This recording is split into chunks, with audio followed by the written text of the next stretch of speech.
yabona sabananga asiphathanga weapons yasiphathanga ngoba silwi kodwa into yokusaba abantu inganciphisela into esibiza ngoba lulonwabo yalomhlaba yabona just because uze ngoba uzile emhlabeni awuzange uthumele WhatsApp message bamawuze emhlabeni dear I want to be a part of planet Earth. So ulapha emhlabeni ngoba ulapha emhlabeni. So impilo yokusaba abantu yabantu abaziyo i-game iyakwazi ukuthi i-game over but iphinde ithi replay yakodwa impilo ayikwazi ukuthi game over bese phindwa play it again. So when you besaba replace ukusaba abantu by loving them and respect them.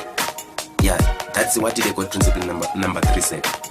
Yeah, ngabe saba abantu just because emosa abantu zikhona izinto ongangazenzi. Yeah, ebekusuppose uyazenza kanti uyawasaba abantu ukusaba abantu.